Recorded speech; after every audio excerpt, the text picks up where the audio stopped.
to be here, sitting next with colleagues and learned people. So, as mentioned, my name is Abdul Samad.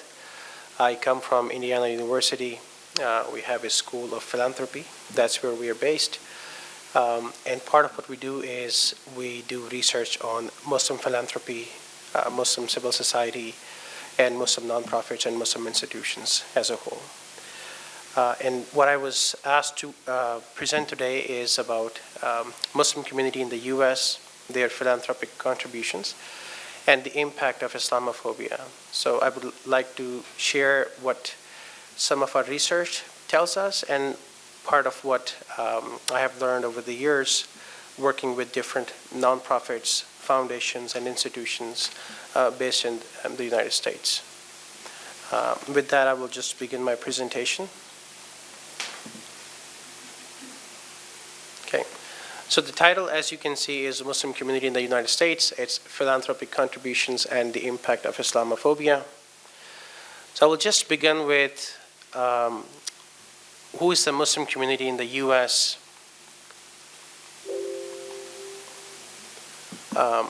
what it looks like, and what are their contributions in general to the society. So to begin with, if you look at the Muslim population in the U.S., it's 1.1% of the total American population, which is about 3.5 million approximately. So the last survey that was conducted by the Pew Research Center, and this is just an estimated figure, and this is what we have been using.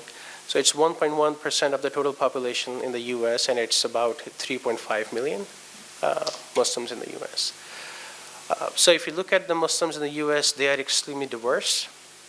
So diverse based on their ethnicity, their race, their culture, their traditions. We have Arabs, we have Asians, Southeast Asians, a growing population of Hispanics in the U.S., large number of people who are converting to Islam. So it's the population as a whole is extremely, extremely diverse. It is racialized and stigmatized. So what I mean by racialized and stigmatized is like the Muslim population is viewed as a racial community.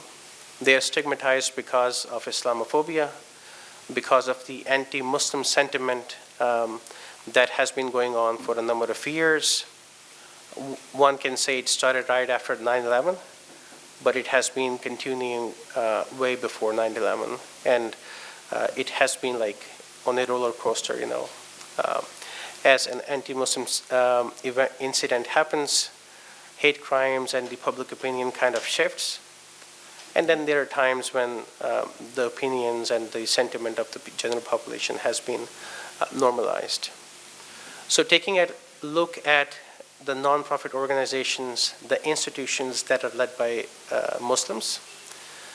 So generally, the faith-based organizations in the U.S., be it Muslim or other faiths, they are among one of the most influential institutions in the world, not just in the U.S.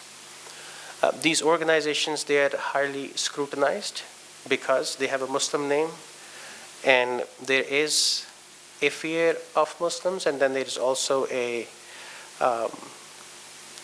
conception among different people that what this organization is doing, where the money is going, how they're going about their activities. Are they giving most of their donations to organizations or to causes within the U.S., or they are giving their money or their donations to causes outside the U.S.? Another factor is that these organizations are isolated, which means they are not in the habit of collaborating with each other. And last but not the least, they are faced with limited capacity. So what I mean by limited capacity is, like any other organization, in the nonprofit sector, they are faced with lack of funds, outfunded as compared to other organizations. They're working in a similar domain. And there are a number of other issues they are faced by these organizations. But the good thing is that the people who are working for these organizations, they are resilient. Despite the challenges they face, they're doing a lot of good work for the community. And these organizations have a tendency to come together quite often. And the community is growing at a fast pace. In the recent years, we have seen the organizations kind of grow. The number of mosques, they're growing in the US, Islamic schools, Islamic cemeteries, and the list kind of goes on. Okay, so if we take a look at the philanthropic contributions, so we did quite a number of reports through our institution, which is the Muslim Philanthropy Initiative at Indiana University, and we had the Muslim Giving Report coming in 2021. One came out in 2022. We had a Zakat report. So a lot of these findings can be found in those reports. If you just go to our website, they will be there, and I can also share those reports. But just looking at the total giving by Muslims, and it's a guesstimate, it's not an exact figure, because all of these figures have been received through surveys that we have been conducting. So it's been estimated at $4.3 billion, and among which the non-faith giving is $1.9 billion, and the faith-led giving is $2.4 billion. On average, Muslims give about $1.8 billion in zakat. So this is reflective of the study that was done in 2021. And on average, Muslim American households, they donated on average of $2,000 of zakat funds to charities. And obviously these charities, they're different, they have different causes and different determinations. So the Muslim Americans, they give zakat through both formal and informal means, and to both local and international causes. So formal would be giving to organizations. Informal is voluntary, you know people, and then just give them directly. And then when we look at the concept of philanthropy beyond just money, that is just amazing, because the definition of philanthropy is expanding, and then the way we talk about philanthropy is also expansive. So it's not just about giving your money to a cause or to an individual. It is also about giving your time, your talent, or testimony, or a number of other things. So one concept in Islam is like even the act of smile towards a person is also considered as charity in Islam, and this has also been highlighted in some of the research that we conduct. And Muslims are significantly more likely to consider zakat as an act of philanthropy or charity than as tax. So as Muslims, we believe that zakat is obligatory and it's a formal form of giving. But a lot of people, based on the surveys that we conduct within the Muslim community, they consider this as an act of charity as compared to just a tax.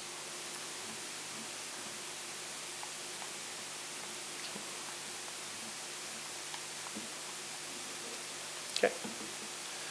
So this is just a percentage of how much of money was distributed to different causes. So is it places of worship, civil rights, domestic relief, youth family services, and I can share that report and you can take a deep look at those reports, like how this money has been segregated in different segments and parts of the society. So this is showing the funding that has been given to faith-based, and this is mostly non-faith. And here we also have overseas relief, domestic relief, causes related to civil rights, environment, and other causes. And you can see that the domestic relief is kind of the more significant one. So a lot of people there, they do donate within the U.S. as well. Okay, so I think I talked about the Muslim community, how much they're giving, their philanthropic contributions, and I think this is just a very quick snapshot of what they're giving and how they're giving, but their giving is very expensive. There are people they're giving in different spaces, in different areas. But just coming back to this concept of Islamophobia and how it is viewed in the US.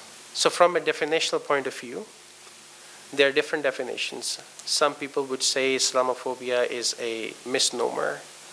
The correct name should be like anti-Muslim sentiment or something else. And this is an academic debate that will continue to go on. But just to sum it up and make it easier for everyone, a simple definition would be a fear and suspicion of Muslims. And that's what is Islamophobia, according to one of the scholars. His work is mostly cited. His name is Khalid Baidoun. You're free to feel free to check him out on Google Scholar and other spaces as well. But Islamophobia has been manifested in three different kind of segments. One is at an institutional level. The second is at a community level. And the third is at a private level. So when we talk about how Islamophobia is manifested at an institutional level, so it kind of talks about the biases that are represented from the elected officials or the political candidates or the anti-Muslim hate groups. There are non-profits. They are labeled as anti-Muslim hate groups by some of their civil rights organizations, or anti-mosque activities. For example, a given community sends a request to build a mosque, and their application gets rejected. So these are some examples of Islamophobia at an institutional level. There was a book by Seth Davidovitz. It talks about how the climate of Islamophobia in the U.S. Risen up in 2015 when there was a terrorist attack, and a lot of people, they were, writing search terms on Google, and that's how they did their research. They were searching about Muslims and what they're doing in the U.S., and a lot of the sentiment was very negative. And when some of the elected officials, they would make remarks against some of the Muslim communities or members of the community, that sentiment would likely go up. So there has been a number of factors when it comes to the institutional level of Islamophobia, and that comes from a lot of different organizations, both public, private, and others. So when we talk about Islamophobia at a community level, this leads to the opposition to refugees from different war-torn areas. There is anti-Muslim hate groups, as I mentioned before, and there is just basic lack of understanding of who these groups are, and mostly driven from either the public opinion that has been set by different news channels or by different organizations within the local settings. So on a private level, there has been hate crimes incidents reported against the Muslim communities. So for example, if a woman who is seen wearing a hijab or a scarf, she is more than likely to be a target of hate crimes. There have been incidents in Gurdwaras where the members of the Sikh community were became victim of the hate crimes because they look like Muslims with long beard and turbans and others. And there has been a lot of campaign against immigrants and how they can bring crimes and other negativities to that community. So look at a whole, Islamophobia is not as simple as one can imagine. There are different manifestations of this concept. So the question becomes how it is impacting the community. There has been rising hate crimes. There has been bullying at the school level. So different reports from different institutions, they have labeled like students have been bullied within their classroom settings, or they have been bullied by their teachers because how Islam has been portrayed on the news or in different media channels. That becomes one of the reasons. There is a growing mental health crisis in the US, and this is predominantly among the youth, that they think other people viewed their religion as not compatible with the Western values or the American values. And there are other ways, like there has been harassments at workplaces. There has been instances where people were fired just because of their faith.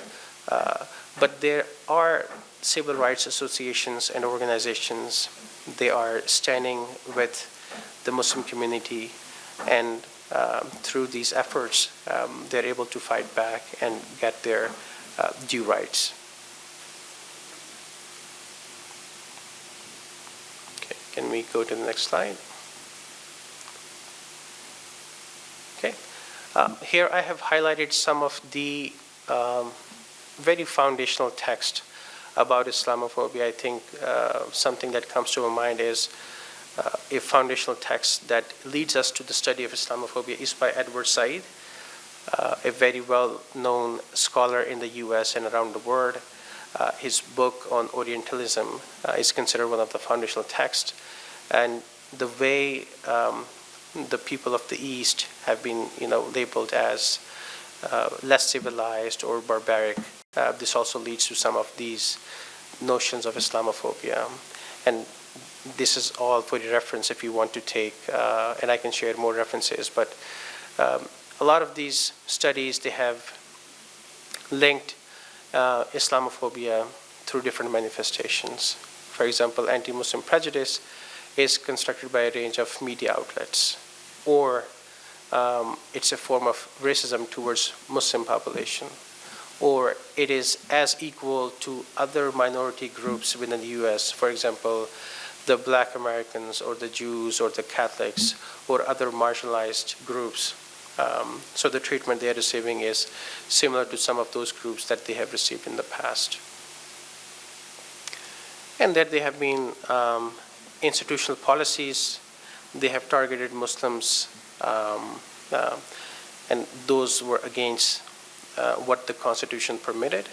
So there is a whole discussion around those topics as well. Okay, so there is Islamophobia, there is some problems, but again, there is hope. If you look at the community, it is absolutely thriving at the same time. There are organizations that the communities they are building, there are mosques they are building, there are foundations they are building, and providing space where the community can come together and learn from each other or give to the community or the community outside. And then there is a current wave where these institutions who were not in the habit of collaboration in general, they're coming together to collaborate and work on some of the similar issues that different communities are facing. So part of what we did, a project that started like 3 years ago, it's called the Community Collaboration Initiative. And the whole purpose of this initiative was to bring 25 different nonprofits together and help them collaborate with each other, build trust, work on programming, and become sustainable in their approaches. And one of the fascinating projects that came through this project was we were able to connect these organizations who are absolutely stigmatized and marginalized to the broader foundations who are helping other communities, minorities communities, but they were not funding the Muslim community. So there is hope, and then there is a lot of work that is going on within the Muslim community, and there is a collaboration that is happening within the Muslim community, outside the Muslim community, within the civil society. And with that, I'm just going to close this presentation.